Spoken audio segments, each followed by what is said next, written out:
नमस्कार दोस्तों। जी के वाई अंकित एटा यूट्यूब चैनल में आप सभी का स्वागत है। आज इंडियन पॉलिटी की आज हमारा दूसरा लेक्चर है। इसमें आज हम रेगुलेटिंग एक्ट 1773, ठीक है, इसके साथ साथ हम act of settlement 1781, Pitt's India act 1784, इसके बारे में हम जानेंगे। ठीक है, भारतीय संविधान को पढ़ने से पहले उसके इतिहास को जानना बहुत ज़रूरी है। क्यों ज़रूरी है? आप जैसे मान लीजिए, जो भारत देश का जो संविधान बना है वो उसे लगभग 70-80 साल हो गए बने हुए, लेकिन अभी भी वह उसी तरह कारगर है। तो इसका क्या कारण है? क्या वो जो 2 साल बताया गया है कि 2 साल के समय या 2 साल 11 माह के लगभग समय में बना है, क्या इतने ही समय में वो बना था? तो ऐसा नहीं है। वो बहुत पुरानी व्यवस्थाएं, जैसे अब मान लीजिए जो राजा महाराजा के समय पर क्या कानून वगैरह नहीं थे बिल्कुल थे। फिर उसके बाद अंग्रेज आए, ठीक है, अंग्रेज़ों ने कुछ कानून वगैरह बनाए, तो ऐसे धीमे धीमे कुछ कुछ कानून थे जैसे अंग्रेज़ों के द्वारा, उनमें से कुछ कुछ कानून जो उन्हें लेने लायक थे उनको लिया गया, और इसी तरीके से भारतीय संविधान को एक अच्छा संविधान का रूप दिया गया। तो इसीलिए भारतीय जो संवैधानिक विकास है, संवैधानिक इतिहास है, सॉरी, उसको पढ़ना बहुत ज़रूरी है। आइए देखते हैं। तो भारतीय संवैधानिक विकास की बात करें तो इसमें जो सबसे पहले जिक्र आता है वो 1600 ईस्वी में ईस्ट इंडिया कंपनी का आता है। 1600 ईस्वी में क्या होता है, तो ब्रिटिश सरकार ने ईस्ट इंडिया कंपनी की स्थापना की। क्यों की? तो आप जानते हैं भारत एक समृद्ध देश था, यहाँ पर जनसंख्या भी ठीक ठाक थी उस समय पर। तो ब्रिटिश सरकार ने ईस्ट इंडिया कंपनी की स्थापना की, और उसे पूर्वी देश यानी कि ब्रिटेन से बात करें तो भारत पूर्व में पड़ता है, तो पूर्वी देशों की तरफ, इसीलिए इसको ईस्ट इंडिया कंपनी कहा जाता है। पूर्वी देशों की तरफ व्यापार करने के लिए भेजा गया, ठीक है, जिससे कि वो व्यापार करे, मुनाफा कमाए और सरकार को थोड़ी सी मदद करे। तो यहाँ से जो ईस्ट इंडिया कंपनी है उसकी शुरुआत होती है। और उस समय पर आपको पता है मुग़ल सल्तनत चलती थी जब ईस्ट इंडिया कंपनी 1600 ईस्वी में आई थी। ये आप देख सकते हैं 1600 ईस्वी में। तो उसके बाद धीमे धीमे अंग्रेज़ों ने अपने राजनीतिक तरीके से भी वो उभरा। जैसे आप देख सकते हैं 1757 में एक प्लासी का युद्ध हुआ था, जिसके बाद से आपका ईस्ट इंडिया कंपनी ने बंगाल के क्षेत्र पर कब्जा किया। उसके बाद 1764 में आपका बक्सर का युद्ध हुआ था, और लगभग पूरे उत्तर भारत में आपका ईस्ट इंडिया कंपनी का कब्जा था, ठीक है। और यहाँ पर इसने भारी भ्रष्टाचार मचाया और काफ़ी कर वसूला। इसी वजह से फिर आपका ब्रिटेन से, जैसे मान लीजिए आपका भारत की कोई कंपनी दूसरे देश में इस तरीके से आपका भ्रष्टाचार मचाए, कर वसूले मनमाने तरीके से, तो फिर उसकी थोड़ी जो छवि है वो खराब होगी। तो जब ईस्ट इंडिया कंपनी की वजह से ब्रिटेन की आपकी छवि खराब होने लगी, तो फिर आपका रेगुलेटिंग एक्ट लाए गए। तो रेगुलेटिंग एक्ट, छोटे छोटे एक्ट लाए गए। इनका क्या उद्देश्य था उसके बारे में हम जानेंगे। इनका मुख्य उद्देश्य था कि ईस्ट इंडिया कंपनी को सही तरीके से चलाया जाए, जिससे कि ये अपनी मनमानी ना करे। तो ठीक है, फिर रेगुलेटिंग एक्ट 1773 ये आया। उसके बाद 1781 का संशोधनात्मक अधिनियम आया, ठीक है, जिसमें कुछ रेगुलेटिंग एक्ट में थोड़े से संशोधन किए गए। 1784 में पिट्स इंडिया एक्ट आया। फिर कुछ चार्टर आए, जैसे 1793 में आपका चार्टर एक्ट 1813, चार्टर एक्ट 1833 और चार्टर एक्ट 1853। ये तो था ईस्ट इंडिया कंपनी का। जब तक ईस्ट इंडिया कंपनी जब तक थी उसके हाथों में, जब तक कमान थी तब तक ये एक्ट आए। फिर उसके बाद ब्रिटिश ताज ने भारत में अपना वर्चस्व स्थापित किया, ठीक है। ईस्ट इंडिया कंपनी को हटा दिया जो कि ब्रिटेन की कंपनी थी, और ब्रिटिश ताज स्थापित हुआ भारत में। तो उसके तहत जो आए थे अधिनियम वो हैं आपके 1858 का भारत शासन अधिनियम, 1861 भारत परिषद अधिनियम, 1876, 1892, 1909, 1919, 1935 भारत शासन अधिनियम, 1940 अगस्त प्रस्ताव, क्रिप्स मिशन, 1946 कैबिनेट मिशन, 1947 भारतीय स्वतंत्रता अधिनियम। ये सभी ब्रिटिश ताज के अंतर्गत आने वाले प्रमुख अधिनियम थे। यहाँ तक तो हमने थोड़ी सी नॉलेज ले ली कि हमने भारतीय संवैधानिक इतिहास को किस तरीके से पढ़ना है। ईस्ट इंडिया कंपनी के अंतर्गत कुछ इतिहास है, और आगे का आपका ब्रिटिश ताज के अंतर्गत कुछ इतिहास है। इस तरीके से हम आगे चलेंगे, ठीक है। बात करते हैं 1600 ईस्वी का अधिनियम। तो एलिजाबेथ द्वारा ईस्ट इंडिया कंपनी की स्थापना हुई, मैंने आपको बताया। महारानी एलिजाबेथ द्वारा 15 वर्षों तक व्यापार करने का अधिकार दिया गया ईस्ट इंडिया कंपनी को, जिसका प्रशासन एक परिषद के द्वारा किया जाना सुनिश्चित किया गया। प्रशासन परिषद में गवर्नर सहित 24 सदस्य थे। ठीक है, प्रशासन परिषद में आपके गवर्नर भी था, उसके साथ साथ 24 सदस्य थे। इस परिषद को गवर्नर और उसकी परिषद की संज्ञा दी गई थी, यानी कि एक टीम मान लीजिए जो कि इस कंपनी को संभालने का उसके ऊपर दायित्व था। 1600 ईस्वी में आपका ईस्ट इंडिया कंपनी की स्थापना होती है और आगे चलकर ये कंपनी अपना भारत में वर्चस्व स्थापित करती है। देखिए, आगे हम बात करेंगे 1773 के रेगुलेटिंग एक्ट के। मैंने बताया था जब कंपनी मनमानी करने लगी तो ब्रिटेन सरकार द्वारा कुछ एक्ट लाके उस पर थोड़ी सी उस पर कमान उसकी कमान थोड़ी सी संभाली गई। जैसे मान लीजिए 1773 का जो रेगुलेटिंग एक्ट है उसमें कहा गया है, इस अधिनियम का संवैधानिक विकास में अत्यधिक महत्व है।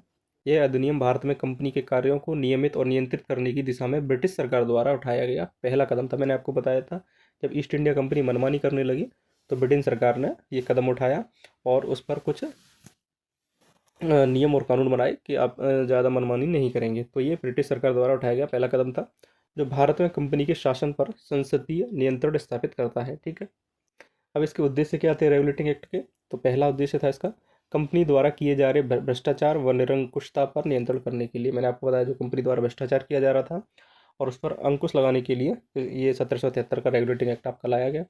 दूसरा उद्देश्य था भारत पर ईस्ट इंडिया कंपनी के शासन को अपने अनुकूल बनाए रखना। ठीक है, जो ईस्ट इंडिया कंपनी का जो शासन कर रही थी उसको ब्रिटेन चाहता था कि वो अपने अनुकूल बनाए रखे। आगे हम बात करेंगे प्रावधान क्या क्या किए गए।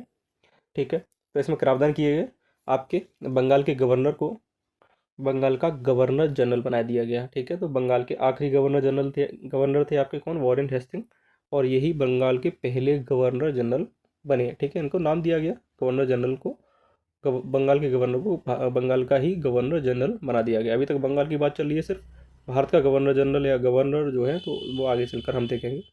ठीक है, दूसरा पॉइंट है, दूसरा प्रावधान था गवर्नर जनरल की सहायता के लिए 4 सदस्यीय कार्यकारी परिषद गठित की गई। ठीक है, सदस्यीय कार्यकारी परिषद भी गठित की गई और इसी एक्ट के तहत 1774 में कलकत्ता में सुप्रीम कोर्ट की स्थापना हुई। ठीक है, इस सुप्रीम कोर्ट से जो महत्वपूर्ण प्रश्न बनता है आपका कि 1774 में कलकत्ता में जो सुप्रीम कोर्ट की स्थापना हुई इसके प्रथम मुख्य न्यायाधीश कौन थे? तो एलिजा एमपी थे। ठीक है, इनके अलावा कौन कौन मुख्य न्यायाधीश थे, अन्य न्यायाधीश थे? तो चैम्बर्स थे, लिम्बेस्टर थे आपके और हाइड थे, ये वहाँ पर न्यायाधीश थे। ठीक है, और क्या प्रावधान किया गया 1773 में?